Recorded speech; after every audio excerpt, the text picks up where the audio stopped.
All right, so we're recording. Thank you so much for joining me today, everybody, and my friend, colleague extraordinaire, Dr. Rami Turk. I'm really excited to be here today. He is a cardiologist at Kaiser, and he's doing so many wonderful things with the world. And when we met, we hit it off right away. We had so much in common, and I'm really excited to be here because he's going to share a lot of things from a different perspective. I know I come from the functional medicine lens, and he comes from a cardiologist perspective, and a lot of them intertwine. And I think today we're going to talk about a lot of things that people may know, but it's like, it really is that simple. And when we can create these habits, and when we stack another habit with another habit, it works. And I'm really excited. So let's go ahead and get started and take it away. All right, Alex, thank you for having me. And I think if we take nothing else from this lecture, it's that small changes can make a huge difference in our health, and that we don't have to be perfect, that we simply need to focus on making small changes in our diet, exercise, lifestyle, and our mental perspective. And those things have cumulative effects throughout our life. And also that health doesn't have to be like, some people think that eating healthy or exercising means that you're going to be miserable, and that's not the case. We are going to focus on preventing heart disease, which is the leading killer of men and women that are of adult age in most developed countries, but doing it in a way that we can promote a happy lifestyle. So let's go ahead and get started. I love this picture because it's how I see the world. So I see us as very primitive beings. You know, evolution happens over the scope of many thousands of years. And we really are more similar to this monkey than we may think. We have the same emotional centers. If I could change the picture a little bit, I would take his MacBook and I would stuff it between his ears to make that's how I feel like a human being is. Because I feel that if you look at this diagram here, there's three major parts to the brain. So, and we evolved from the inside out. So from the inside, the brainstem, this is something that we share with other more primitive beings, and this regulates our organ function. So this regulates our heart rate, this regulates our digestion. And when people talk about stress, we'll talk, well, what does that mean? And so there's two different branches of our nervous system. So we have a conscious nervous system. So if I want to move my right arm, I can simply move my right arm, and I can do that. But there's another part of our nervous system called the autonomic nervous system. And that's from this bottom part of the brain here. That regulates all organ functions.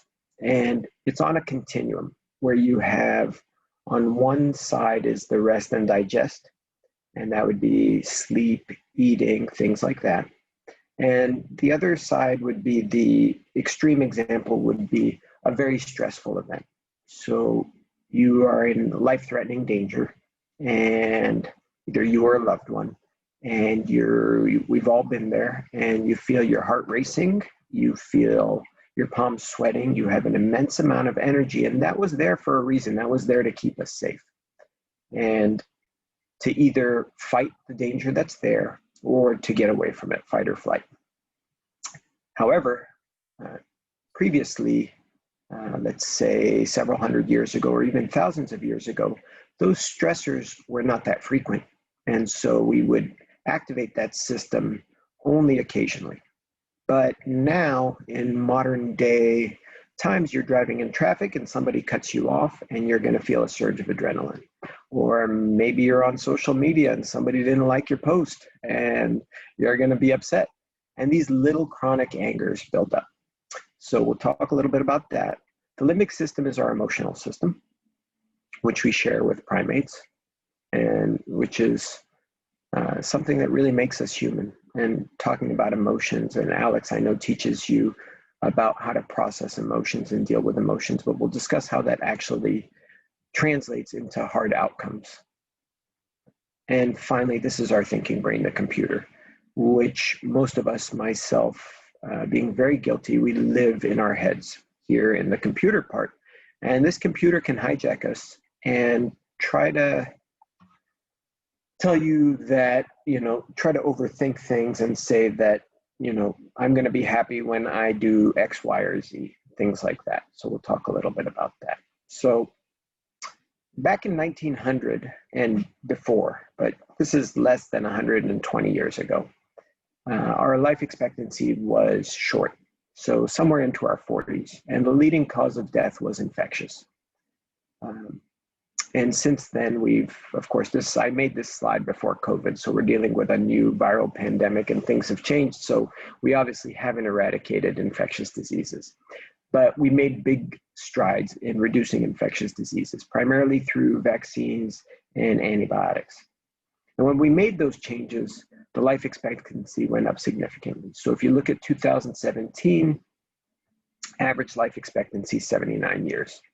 The major diseases are no longer infectious, they're chronic diseases. So these are heart disease, cancer, high blood pressure, and if people get old enough, may end up with things like Parkinson's disease or Alzheimer's disease. The majority of all of these diseases are preventable. The causes are lifestyle and just the fact that we live longer. The cure is rare. It's rare that we can cure things, and that's why prevention and intervening early is so much more important. By the time that somebody comes to see me, if they've had a heart attack, I'm really at that point dealing with Band-Aids more than being able to, I'd much rather have seen these patients 20 or 30 years earlier to be able to prevent a heart attack. So when they get to me, it's almost too late. Now, I do love cardiology because we have such emerging therapies that both drugs, devices, and a better understanding of lifestyle that a motivated patient can do well. I think that's one of the main reasons why I love cardiology. And also, if you are healthy from a cardiac standpoint, these things tend to overlap. So if you're healthy from a heart standpoint, that means that you're going to be mentally healthy, physically healthy, and that's going to prevent all of these major issues. Well, and I think that's what you and I really did click in the beginning, was because you are, like you said, you're at the point when a lot of people come to you that they've already been in this bucket for 10, 20 years, and that's why we clicked, because I was like, I've been in the functional medicine realm where we are taking those preventative measures, and there are so many things we can do to reduce the risk and, support overall health, and that it's all connected. Because a lot of the time people come to you and they're like, I have heart disease. And then you're like, okay, what's your lifestyle like? And they look at you like you're crazy. But it's like, it's not like all of a sudden they woke up with heart disease. Like they've had, whether maybe there was some small genetic factor. However, there's lots of lifestyle choices they've been making day over day that has caused the plaque buildup and the stress and the high cholesterol and all those things. And I think that's a great point, because when I look at things, I would say that maybe 95% of heart disease is preventable. And yes, we do have genetic factors, and those genetic factors were there for a reason. If you had the ability to hold on to salt, you were going to survive better at a time when we didn't have enough water. But salt excess now causes high blood pressure. And if your liver was able to hold on to fat, or if you were able to just store nutrients better, you were going to survive at a time when nutrients were limited. But people that have those issues now are going to end up with diabetes and high cholesterol and plaque buildup. And so what Alex is really teaching her clients is how to use lifestyle to prevent coming to see me. Because by the time you come to see me, it's not too late, but it would be far better to just not come see me. I'd love to meet y'all, but longer of a time to get out of the hole. Yeah, exactly. So I think one thing that people don't understand is heart disease is the leading cause of death across the board, men and women, over cancer. And these other things are much lower, but you'll see that there's stroke is a form of cardiovascular disease. later in life, Alzheimer's disease and dementia. Diabetes really correlates. They all tend to cluster. So people say, well, what is lifestyle? And I took this definition from Sachin Panda, who we'll talk about a little bit later with time-restricted eating. But lifestyle is predominantly, and this is new. We used to think it was just what you ate and, like if you exercise, but it's more, it's what, when, and how much we eat, sleep, and move on a daily basis. So eat, sleep, and move. So our diet, our sleep, our exercise, what we're putting into our body, but also when we're putting in our food, when we're taking in our food, how much, the critical impact of sleep. Mental hygiene, so positive psychology, and the impact we're going to discuss about depression, anxiety, chronic stress, and how that can lead to heart disease. And I'm excited to talk to Alex about what some techniques that you use to teach your clients to prevent that. And then this goes beyond community and connectedness, and we'll talk about that in a second. But one point that I'm going to pull up is that loneliness and cigarette smoking have essentially equivalent risk magnification for heart disease. So this is a diagram that I always Google image for my patients. This is the main disease that we're talking about. There's all different kinds of heart disease, but the plumbing is the main thing. So if you look here, your heart's job is to pump blood to the body and to the lungs, and it's doing it from the time you're born to the time you die. It's a muscle that's different than any other. The arteries, the first branches off the aorta are your coronary arteries. They supply your heart muscle with blood. And so this is us as babies. We're born with nice, clean arteries. But this process of fatty plaque buildup in the arteries, atherosclerosis, starts when we're young. And they did autopsies on the kids that died in the Vietnam War and the Korean War. So by the age of 18, in Western lifestyle, we already had fatty plaque buildup. So we already saw fatty streaks, atherosclerosis by the age of 18. And half of people, their first presentation of this disease is a sudden heart attack or sudden death. And they don't have any symptoms before. And the reason why is because these narrowings here have to reach a pretty tight degree before they cause a reduction in blood flow. So approximately 70% or greater. But what happens, it's an inflammatory disease, and these are blood vessels. So if I cut my wrist, my body forms a clot to prevent me from bleeding out. Well, when this plaque breaks, let's say you're walking around with a 40% narrowing, you got a 50-year-old man who's walking around with a 40% narrowing, and he's trim and active, but he has, let's say, bad genetics, and he's running a marathon, and he suddenly drops dead. Well, what happens is that plaque breaks, and a blood clot forms on top of it, and a 40% narrowing goes to 100% narrowing, and that's what happens with sudden death. And people are surprised. They're like, how can this happen? Well, it shouldn't be surprising. We know about this disease. It's preventable, and it should have been 20 years before that person was making changes. Well, I think the thing too is what I know we'll get to is that nutrition component, is that the nutrition is just not like we don't store nutrients in our body unless we have to literally eat them and digest and absorb them. And so I'm really excited to get to the nutrition part because we all know we need to eat our vegetables, but this is another reason we need to keep our blood healthy. We need to keep our arteries clean, all that fun stuff. So, all right, keep going. Yeah. I am excited to talk about nutrition as well because it's one of the biggest modifiable things that we can change. And I think our understanding of nutrition is changing a lot too. And now we have a lot more science to promote why things are happening. And so, maybe 40 years ago in cardiology, 50 years ago, this was thought to be just like, oh, you eat fat and this accumulates in your arteries. And it's far more complex than just eating fat and it accumulating in your arteries. Yeah, These are the kind of fat too, right? It's like there's good fats and bad fats, right? It's like that trans fat that's really going to mess things up. That burger from In-N-Out. Yep. Unfortunately, that In-N-Out burger.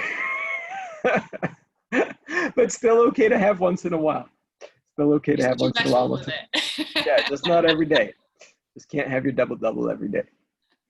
So here's the conventional risk factors. So excessive body fat.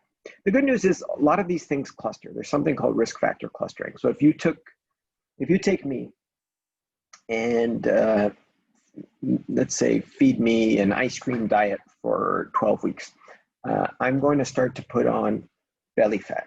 And as I put on belly fat, I am going to become more insulin resistant. So either pre-diabetic or move towards diabetes. If I'm sedentary, that's also going to promote diabetes.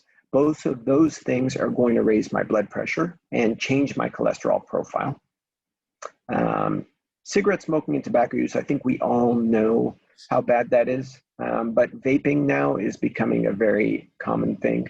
So if you look at firefighters, they have a higher risk of heart disease. The leading cause of death of firefighters is not dying in a fire. The leading cause of death of firefighters is heart disease.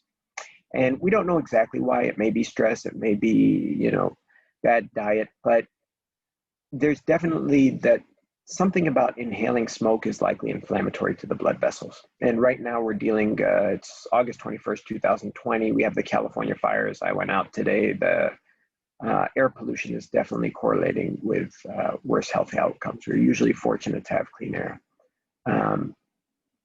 And this part, genetics, so knowing what I think you have to look at what your parents get. We tend to get what our parents get, but genetics are not destiny. Our DNA is not our destiny, I think is one thing that is critical to understand. And maybe you can remind me to talk about epigenetics later, because I think that's something very important with the whole nature and nurture. It's not nature, it's not nurture. It's an interaction, it's an interplay between nature and nurture, and we now know that. Some of the psychosocial risk factors for heart disease, it's the same thing. Like nobody wants to be depressed or anxious, and we know it sucks from just how you feel, but it actually correlates to worse outcomes with heart disease. So loneliness conferring the same risk as smoking for heart disease, depression, anxiety, chronic anger. So think about traffic, and I didn't think I was chronically angry until I took a course that taught me a lot of lifestyle modifications when I was at UC Berkeley by a great doctor who kind of combined Eastern, he was Indian and moved here and combined Eastern and Western medicine. We're going to talk about a technique for dealing with chronic anger, post-traumatic stress disorder, and the prevalence of that cannot be overstated, that trauma is highly prevalent, even more in women than men. But I'll give some resources on that, and sleep. Alex, what are you thinking? What's on your mind thus far? Yeah, definitely. Well, I think we talked a little bit about loneliness when we were, about to recapping for a little bit of what was on the agenda for today. And, we were talking about building community and how important that is. And, I asked you, I said, what are your thoughts about, when we are older, when people are in their 60s, 50s, 60s, 70s, and they're feeling lonely. I think people get stuck in their ways and they're afraid to reach out. But as we're going to talk about, like, there's such thing as like the broken heart, and some tips that I always recommend to my clients about building that community and, healing the wounds of the heart. And it's about, I think there's, Meetup, which is a great online site. And I think it's like getting out of your own head. You spoke about it perfectly. And I don't even know if you knew when you were talking about a computer being in between our ears is because our brain is so programmed. Our brain is so programmed and our thoughts are so programmed. And that's why I always start with my clients, like, what are your thoughts? Because your thoughts are going to affect your body in the way it responds. And we'll get to epigenetics. But as you're seeing is we're going to be stating a lot of things, but it's also interconnected. So building that community is just so important, and getting out of your head and just yes, we're wearing masks right now, but you can still talk to people, right? You can still do meetups. You can still, reach out to people and be honest and be transparent. And, that one friend you may have, like, talk to them about how you're feeling, because they're probably feeling the same way, so, and being open and vulnerable and honest is just, it's going to free your soul. And, it could help that heart. So, yeah. Yeah, definitely. And volunteering. I think that's another thing. That's a great idea. I think that's something that that we forget, because the way our society is structured is kind of pull yourself up by the bootstraps and you should be able to do everything by yourself. And we're going to talk a little bit Oh, about. yeah, let's get to that. Let's get to that. Let's get to Sardinia. Yeah, so we'll talk about that when we get to Sardinia. So just to tell you how powerful the mind-body connection is, this is a disease called broken heart syndrome. Takotsubo is, on your right here, is the shape of a Japanese octopus trap. So the octopus goes in here and they pull a string and it makes this shape. This is the left ventricle, the main pumping chamber of the heart. And in postmenopausal women predominantly, and it doesn't affect men for whatever reason. So one other thing that women have to deal with that men don't have to deal with. We see this. And so it could be their cat died. It could be their spouse died. It could be a woman, she was putting out a fire in her backyard. Sudden, it presents just like a heart attack, chest pain, chest tightness, shortness of breath. It looks like a heart attack on the EKG. The only way that we can prove it's not a conventional heart attack is we look at their arteries, and the arteries are wide open. And then we see this pumping pattern where that left ventricle should be all squeezing uniformly. But here, this part is squeezing and this part is not squeezing. And it can cause sudden death. So you can literally die from emotional stress. And just talking about how heart disease is the leading cause of death in women. Well beyond breast cancer. And Alex, you had asked me, well, why? Why do more people not know this? And I think that women get heart disease later than men, usually about 10 years later. So premenopausal women tend not to get the conventional types of heart disease. There's other types of heart disease that women get, but they catch up later and they catch up quickly. But I think also the medical community, just women weren't included. It was just, I mean, there didn't used to be women doctors, and women weren't included in a lot of trials and still aren't included in a lot of trials. And so women's heart disease is something that I have spoken about a lot. There's a Go Red campaign. So pink is for breast cancer, but Go Red is for women's heart disease. And I've spoken at a lot of these types of fundraisers to raise awareness. And just realizing that, so if you look at this chart, the yellow is heart disease and blue is stroke, which is essentially the same thing. I mean, stroke and heart disease are the same thing. They're cardiovascular disease. And you can see how far above they are about lung cancer, breast cancer, colon cancer, uterine cancer. So half of women will die from heart disease compared with 1 in 25 who will die of breast cancer. And then, Alex, yesterday you asked me, well, why? Why are we doing such a bad job in the US? You know, we spend more money on healthcare than any other country, but our overall outcomes are number 37. So we're like way down there in terms of outcomes. We have a very broken healthcare system. And I think that the reason that we're doing so poorly is that we're not investing up front. We are very much a reactive healthcare system. People wait until, for everything, not just heart disease, but show up in the ER with a panic attack, or don't have health insurance because, you know, that's a huge issue right now, and show up to the ER with hypertensive emergency because they never checked their blood pressure before. So we're very reactive, and we're not taking a lot of the steps, like if you looked at Nordic countries, where they're actually dealing with mental health problems earlier on, dealing with preventing obesity. We have an obesity epidemic throughout this country that continues to expand.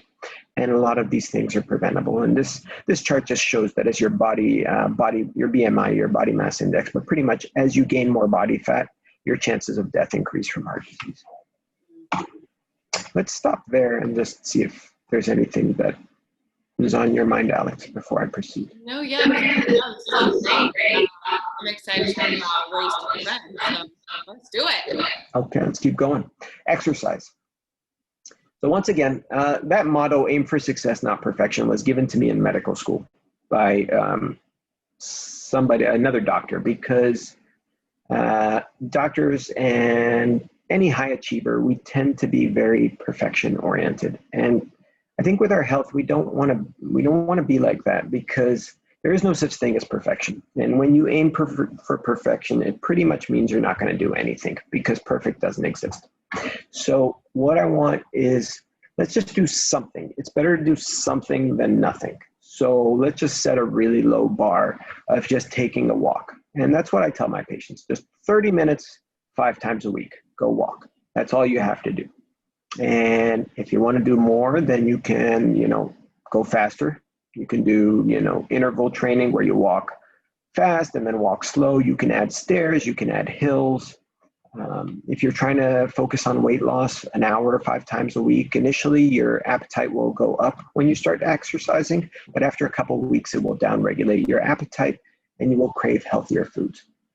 Resistance training, if you want to do more resistance training, is critical. And I think that's one thing that the medical community, I love resistance training. And if you look at people that do, and this is natural bodybuilding or natural resistance training without, obviously don't look at bodybuilders that are using testosterone because they die early. But natural resistance training helps promote bone density. It helps promote lower rates of diabetes, better posture, right?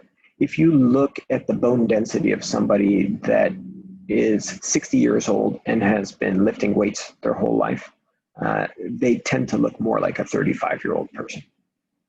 And then finally, so I think of the three components are cardio, or aerobic exercise, resistance training of any form. And it doesn't have to be weightlifting. It could be push-ups, pull-ups, anything you want to do. And then finally, yoga or Pilates. Yoga, I think, is just critical for 3 things. You need to focus on balance, flexibility, but yoga does something else where it integrates breathing. So it's a component of mental wellness and being present. And diet. So here we are. And the Mediterranean diet is really what we should be eating. And I think, Alex, you know far more about diet than I do. But I'm just going to cover a few basics and then I want Alex to add on. But pretty much we should be eating things that are, you could be a vegan and you can have a shitty diet. Like you could be eating simple processed sugars and not eating any animals. We want to eat things that are really unprocessed and more natural. So a lot of fruits and vegetables. There's something in them that we can't replicate. In the medical literature, we've tried with all these vitamin trials. We've tried supplementing vitamin C, vitamin D, all these different vitamins, but it would never produce significant benefits. And there's something in plants that we don't know. It's not just a vitamin. There's other things in these plants. And we're going to also talk about the microbiome as well. Healthy.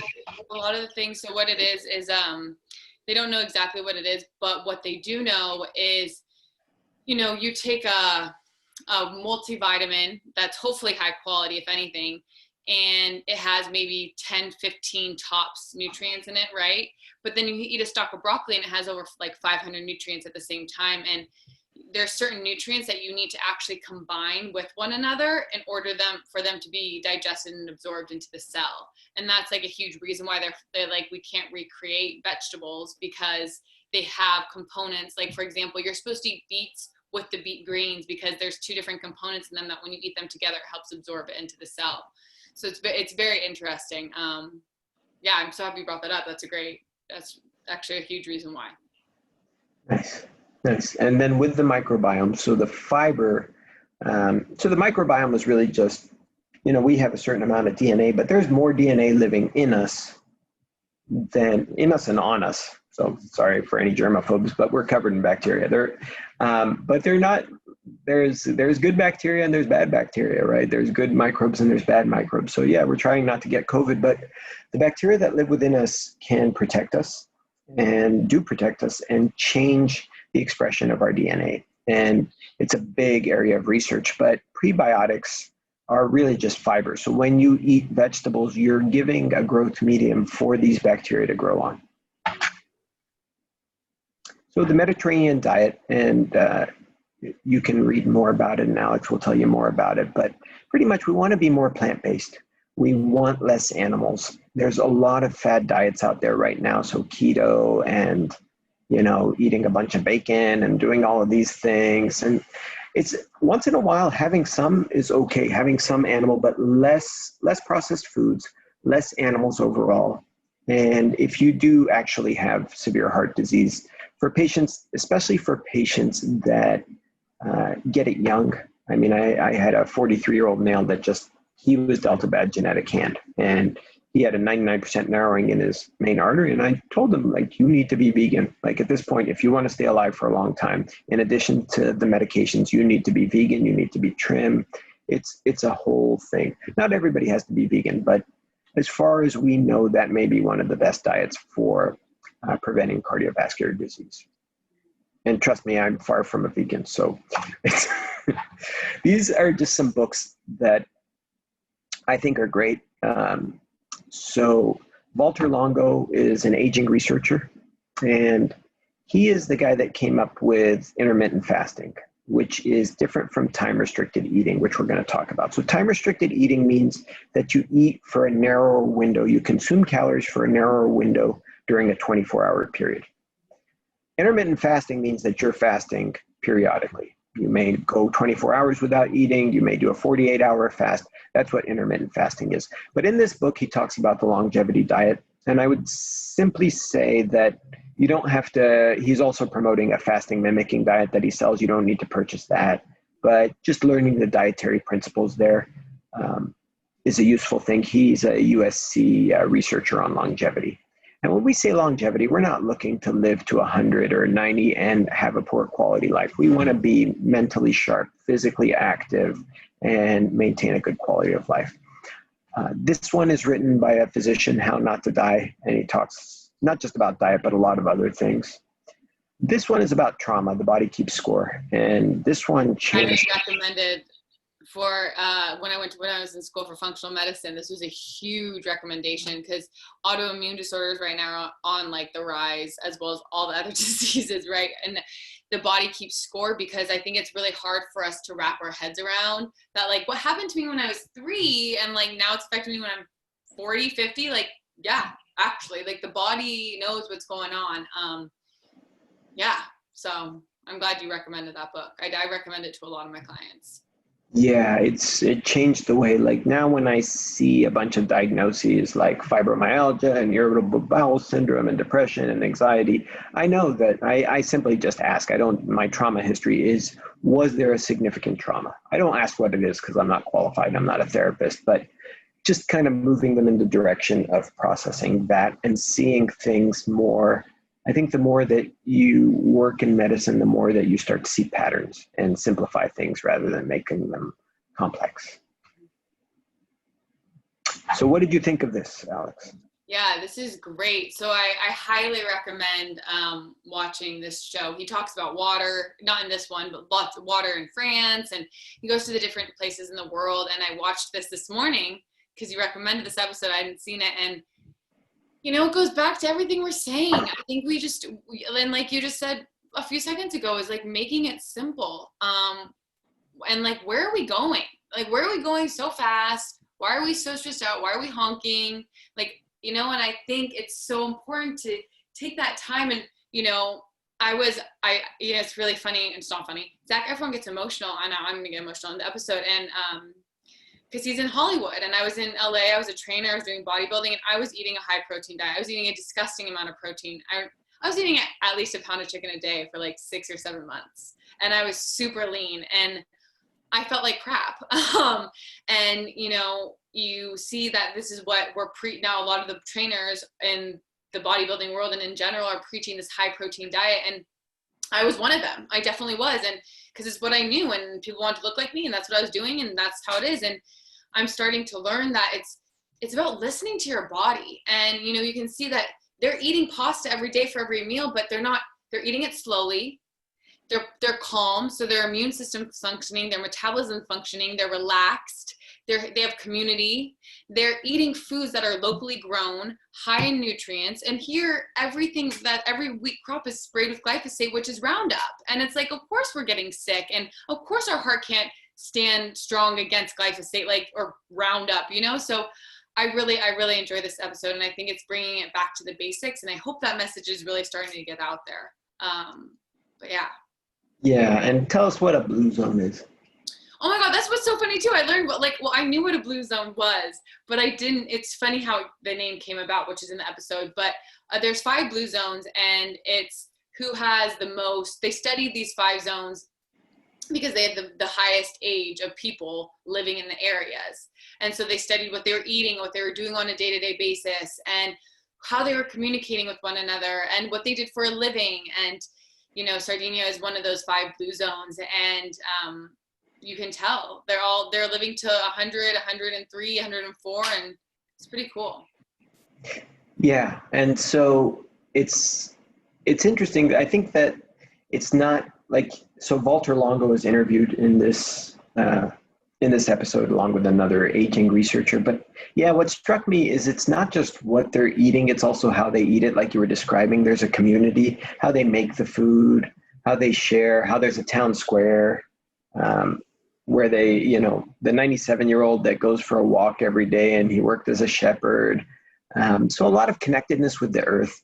And I think that if we thought back to, how life would have been, let's say, I don't know, 1,000 years ago or 500 years ago versus now, we would have probably been born in an area with our family, and we would not leave our family. We would, our job would involve physical labor. So exercise would be something that we would do naturally. We would not have the ability for circadian disruption because there was no electric lights. So you didn't have a choice to work at night. You had to wake and sleep by the cycles of the sun, which is critically important for health. And I think there's also the connectedness with the elders that you see in all these blue zones have, I think, that in common, elder respect, and that, even as old people lose their short-term memory, they still have their long-term memory. They can remember a lot of things, and they are the wise people that kind of serve as your therapist, your grandparents, your great-grandparents.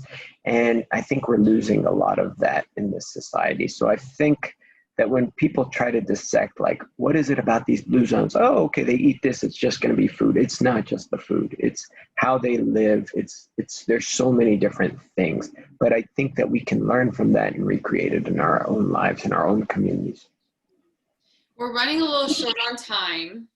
So if we want to say a few brief points and then do a little bit of questions, what do you think? Yeah, Perfect. Yeah, let's do it. Let me see what the key points I want to bring up are. Oh yeah. Look, oh my gosh, we're gonna be here forever. I'm going to give you a couple more. So time-restricted eating. Do you teach your clients about that? We do a little bit. I do, because we have to meet people where they're at, right? And it's I don't really care. I mean, I do care. Don't get me wrong. I care what people with time-restricted eating, but but I'd rather you just eat vegetables, right? It's just another diet mentality, right? It's just eat vegetables. I don't care when you eat. I'd rather you eat all day at some points, than eat a freaking burger once. It's all relative, right? Yeah. So I'll speak just really briefly about this, just so people know what it is. So we used to say, breakfast is the most important meal of the day, eat all day. And now what we're learning is that if you they just took 2 groups of mice and fed them identical calories for 12 weeks. But one group of mice could eat 24 hours a day, and one group had access only 12 hours a day. And the group that had access 12 hours a day ended up losing weight and having less diabetes, things like that. And so that's kind of counterintuitive because we always thought it was just calories in, calories out. And so using this with my patients, because I preach a lot about weight loss, but I never had any really great tools. But just making one change in a variable, which would be, you don't have to be a 16-hour fasting, 8-hour eating, but if you just try to stop eating 3 to 4 hours before bedtime, that would probably be the biggest, best thing you can do. Because if you eat right before bedtime, you're going to store it, and it's going to disrupt your sleep quality. So if you could just try to move it a few hours earlier and stop eating 3 to 4 hours before bedtime. And there's party mice. So at the bottom here, these mice got 2 days a week to party. So they didn't have to stick with their very strict regimen, and they still continue to do well. So details are there. and that's the book. I recommend these two YouTube videos if you want to learn more about time-restricted eating. Sleep. I know that you're preaching about sleep, but just so that it's clear, sleep is when we heal. Sleep is when we recover from exercise. So you can work out every day and you're not going to make gains if you're not sleeping.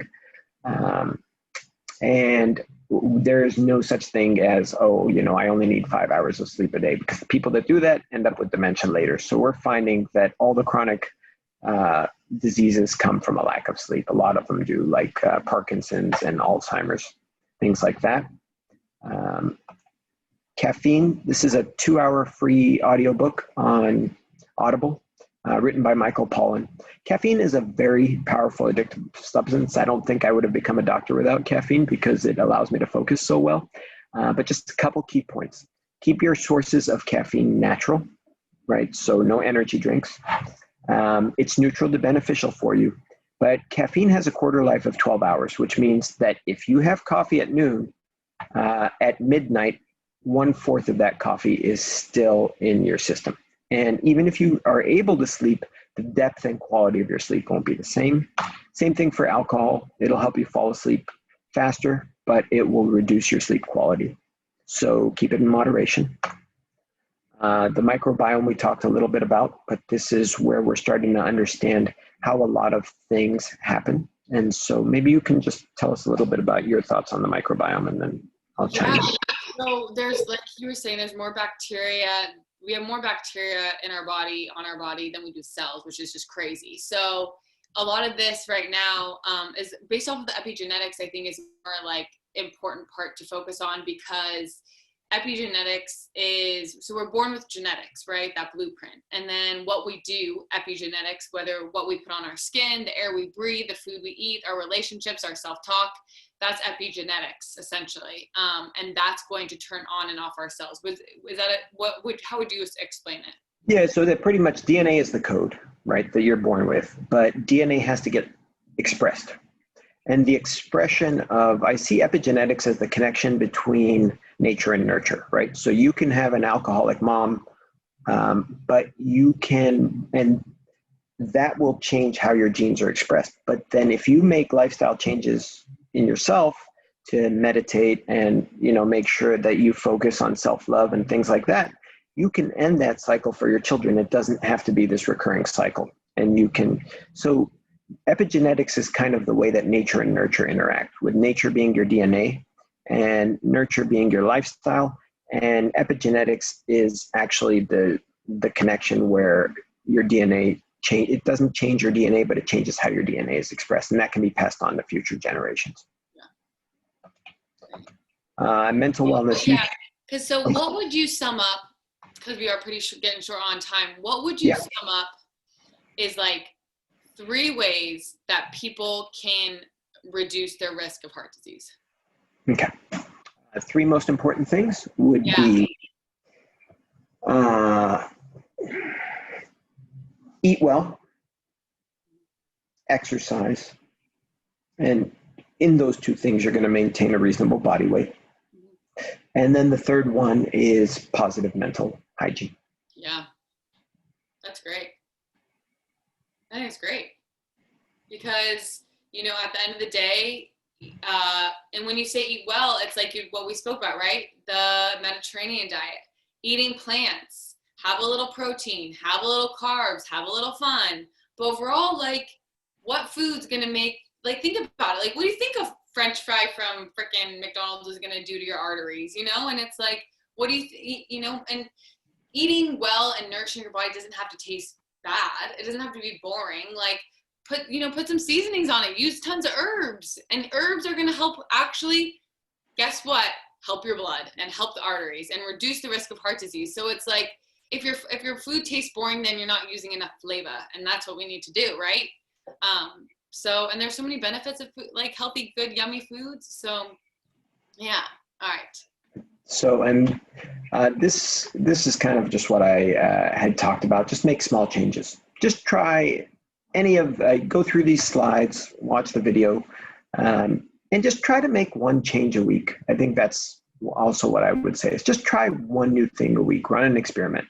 Like maybe you're going to do a gratitude journal for a week. Maybe you're going to try meditation for a week, and then just kind of gradually build on things. So I like this little Venn diagram because it just kind of shows how everything works together. Family, health, work, balance, fun, friends. And I've put my email address there if you have any further questions. Yeah, and it's like you said, I think it's great because you and I didn't even talk about the stacking of habits and like one habit on top of another, but I preach the same thing to my clients because even if you have 2 new habits a month, so one every 2 weeks, you're going to have 24 new habits in a year.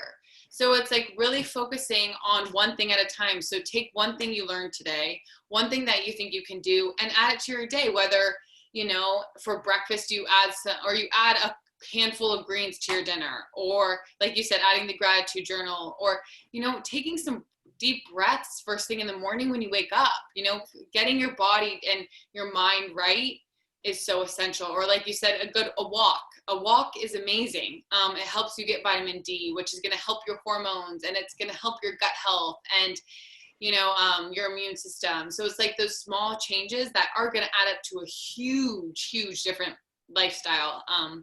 So we can have longevity, and we can live till we're 103 and still be doing crossword puzzles and walking just like in Sardinia down to the bar and grabbing a glass of wine and walking back up the hill, So it's like possible. It's possible. So possible. Even during a pandemic, even during these strange times. Yeah. And I love that you say that volunteering thing about making a community too, because when we are feeling alone, how can we build a community? Well, go volunteer. Go do something you're passionate about. Like, what did you love doing as a kid? What is a skill you've always wanted to learn that you've always had excuses and reasons not to learn it? Like, do it now. Because you're going to pretty good time, right? From heart disease if you don't watch this. So love it. Yeah. Love it. Well, it's been a pleasure, Alex. Thanks for having me. Thanks so much. Thank you. Thank you so much for joining us. And again, if you guys have any questions, Dr. Rami Turk is so amazing and he is so helpful. So please feel free to use him as a resource, me as a resource. And together, heart disease will not be the leading killer. We'll be preventative. I like it. I like it. All right. Bye, everybody. Bye-bye.